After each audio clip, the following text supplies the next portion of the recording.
Salut à tous et bienvenue dans un tout nouvel épisode de Français avec moi, femme. C'est le podcast où on parle de français, de la vraie vie et de tout ce qui peut t'aider à améliorer ton français de façon naturelle chaque jour. Bonjour Nicolas, comment ça va? Super bien, merci. Bonjour à tous. Et oui, c'est un épisode un peu différent. On a préparé une liste avec les erreurs les plus fréquentes, les plus dangereuses aussi, celles qui peuvent vraiment donner une mauvaise impression de ton niveau, même si tu parles bien, hein. Exactement. On ne parle pas ici de petites fautes sans conséquences. On parle d'erreurs fondamentales qui donnent une mauvaise impression, qui rendent ton discours moins clair ou moins naturel et parfois qui empêchent les natifs de te comprendre. Le but ici, c'est pas de te faire peur, hein. C'est de te dire, regarde, si tu fais ça souvent, on va t'aider à corriger, tout simplement. Et tu vas voir que beaucoup de ces erreurs sont faciles à éviter une fois que tu comprends pourquoi elles arrivent. D'accord? Alors, on va aborder trois grands types d'erreurs. Les erreurs de grammaire, les erreurs de prononciation et les erreurs de vocabulaire. On commence tout de suite avec la grammaire parce que c'est souvent là que tout commence. D'accord. Premier point essentiel, le genre des noms et la concordance. C'est un classique, mais pourtant c'est souvent oublié. Par exemple, on entend parfois la livre pour parler d'un livre. Mais c'est masculin, donc on doit dire le livre. Si tu fais cette erreur, tu vas ensuite dire la petite livre et tout devient faux. Exactement. Et il y a plein d'exemples comme ça. Le tour et la tour, par exemple. Le tour peut vouloir dire une promenade, une balade. Je fais un tour. Mais la tour, c'est un bâtiment, comme la tour Eiffel. Une seule lettre change, mais le sens est complètement différent. Oui, et pour éviter ça, il faut toujours apprendre le mot avec son article. Pas seulement livre, mais un livre, le livre. C'est une habitude à prendre dès le début. Et ce n'est pas qu'un détail. Parce que cette erreur de genre va dérégler tout le reste, les adjectifs, les pronoms. Il faut absolument apprendre le genre en même temps que le mot. Par exemple, une voiture, un stylo. Deuxième erreur qu'on entend très souvent, la confusion entre c'est et il est. Tu te souviens de la règle, Marie? Bien sûr, c'est s'utilise devant un nom avec un déterminant. C'est mon ami. Ou avec un pronom tonique. C'est lui.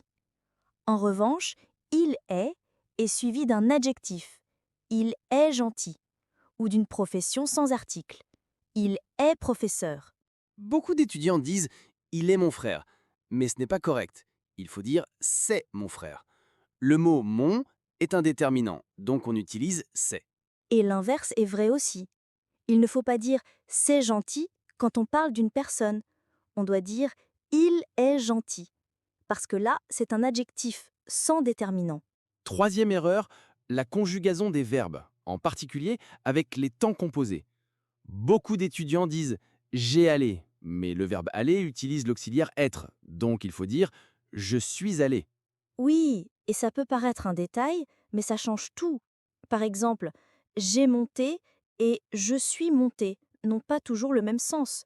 Je suis monté dans ma chambre, verbe intransitif, mais j'ai monté les valises, verbe transitif. Il faut bien faire attention. Pour ne pas se tromper, il existe la fameuse maison d'être. Ce sont les verbes de mouvement ou de changement d'état, comme naître, mourir, aller, venir, entrer, sortir, arriver, partir, monter, descendre, rester, retourner, tomber, passer. Et on les apprend souvent avec une image de maison, avec chaque verbe associé à une porte, un escalier, un couloir. C'est très visuel et ça aide beaucoup. Une autre erreur fréquente, la négation. En français, la négation est composée de deux parties, ne et pas. Beaucoup de gens disent je comprends pas, ce qui est compréhensible, mais grammaticalement incorrect. Il faut dire je ne comprends pas. Dans la langue parlée, on entend souvent je sais pas, j'aime pas. Mais dans un examen, à l'écrit ou dans un contexte plus formel, il faut utiliser la forme complète je ne sais pas, je n'aime pas. Et il y a aussi d'autres formes, ne jamais, comme dans je ne mange jamais de viande, ou ne plus, comme je ne fume plus. Beaucoup d'apprenants oublient ça et disent seulement « je mange jamais », mais il manque la première partie, « ne ». Et sans ça, la phrase n'est pas correcte. Parlons maintenant des prépositions. Elles sont piégeuses, on le sait. Par exemple, on dit « aller à Paris », mais aller en France, pas à France. Ou « je suis chez moi », pas à moi. Oui, on utilise « à » avec les villes, « en » avec les pays féminins, « au » avec les pays masculins et « au » pour le pluriel. Par exemple, en Italie, au Brésil, aux États-Unis. Et attention à « chez » aussi. On dit « chez moi », chez toi, chez le médecin, mais jamais « à moi ». Et avec les durées, c'est souvent pendant, depuis ou pour. Attention, j'ai habité en France pendant 10 ans, pas pour 10 ans. Sauf si tu parles d'un futur, je vais habiter en France pour 1 an. Et « depuis » exprime quelque chose qui a commencé dans le passé et continue encore maintenant. Je vis ici depuis 2015. Très bon point. Et n'oublions pas les adjectifs possessifs avec les voyelles. Tu dis « mon ami » même si « ami » est féminin, parce qu'il commence par une voyelle. On ne dit pas « ma amie ». Oui, c'est pour éviter le choc de deux voyelles. C'est plus fluide, plus naturel à l'oral. Même chose avec « mon école »,« mon idée ». Pareil pour « son école ». Même chose, on utilise le possessif masculin pour éviter deux voyelles qui se suivent difficilement. Maintenant, un point plus avancé. Les pronoms compléments d'objet. Par exemple, je le vois, COD, et je lui parle, COI. Il faut bien identifier si le verbe est suivi d'un A ou pas. Si le verbe utilise « à », comme « parler à quelqu'un », on utilise « lui » ou « leur ». Mais si le verbe n'a pas de préposition, comme « voir quelqu'un », on utilise « le », « la », « les ». Un autre exemple. Je téléphone à ma mère devient je lui téléphone. Mais j'écoute la musique devient je l'écoute. Oui, ça change tout. Regarder prend un COD, je le regarde. Mais parler prend un COI, je lui parle. Une erreur ici rend la phrase bizarre pour un natif. Parlons du subjonctif. C'est un niveau un peu plus avancé, mais c'est important. Il faut que tu viennes, pas il faut que tu viens. Après certaines expressions comme il faut que, bien que, je veux que, on utilise le subjonctif. D'autres exemples. Je veux que tu fasses attention. Bien qu'il soit tard, je continue. Ça semble difficile au début, mais c'est une structure très fréquente en français. Et attention au verbe en ier, comme étudier. On oublie souvent le i. J'étudie, pas j'étude. Oui, on doit bien prononcer les deux i. J'étudie, tu étudies, il étudie. Ce sont deux syllabes, pas une seule. Erreur de prononciation. On passe maintenant aux erreurs de prononciation. Premier point, la prononciation du R. Il est guttural, produit au fond de la gorge. C'est très différent du R en espagnol ou en portugais. Pour s'entraîner, tu peux faire comme si tu raclais légèrement la gorge, mais doucement. Par exemple, trait, rouge, regarder. Ensuite, les élisions et les liaisons. C'est obligatoire dans certains cas. On ne dit pas « je aime », mais « j'aime ». Et on fait la liaison dans « les amis ». On dit « les amis ».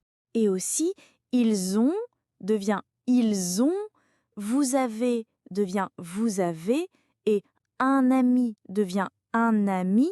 Ça rend le français plus fluide. Troisième point, les voyelles nasales. Par exemple, bonjour, pas bonjour, ou pain, fin, mon. Si tu ajoutes un N ou un M trop fort, ça devient une autre langue. Et il ne faut pas dire pain comme en espagnol ou en portugais. Le son sort aussi par le nez. C'est une résonance nasale comme dans matin, pain, vin, bien.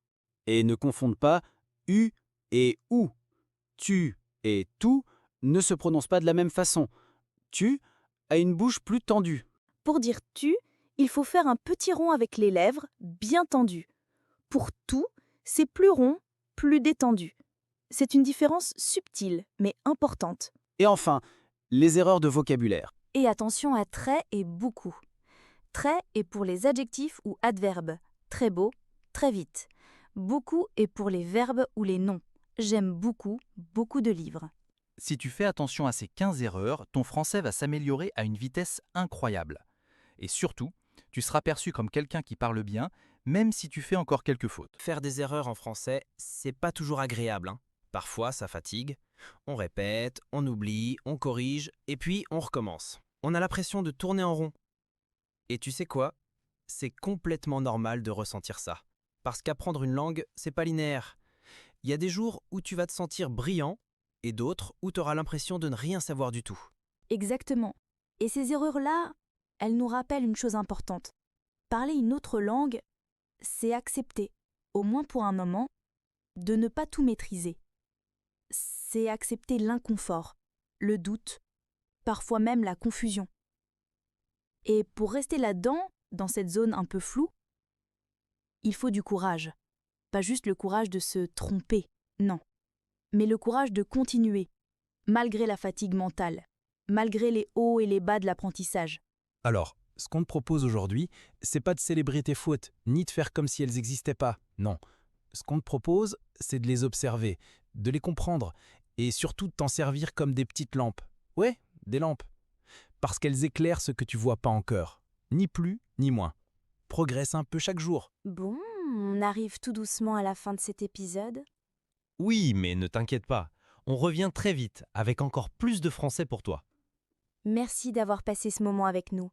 Et si cette conversation t'a aidé à réfléchir ou t'a appris quelque chose, n'hésite pas à la réécouter tranquillement, à prendre quelques notes, ou même à en parler avec un ami qui apprend aussi le français.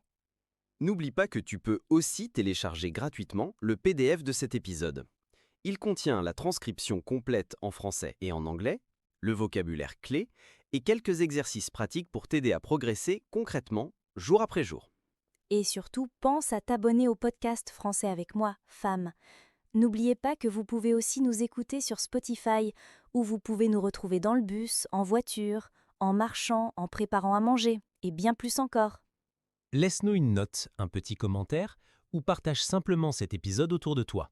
C'est ce qui nous permet de continuer à produire du contenu utile et motivant pour toi. Et un dernier petit truc. Si tu veux vraiment nous aider, laisse un petit mot dans les commentaires. Même un simple bonjour, merci, ou une réaction au premier commentaire épinglé par Français avec moi, Femme. Ça aide énormément l'algorithme à voir que ce contenu est apprécié et à le montrer à plus de personnes qui, comme toi, veulent apprendre le français avec plaisir. Eh bien les amis, on te dit à très bientôt dans un tout nouvel épisode. Merci et à la prochaine!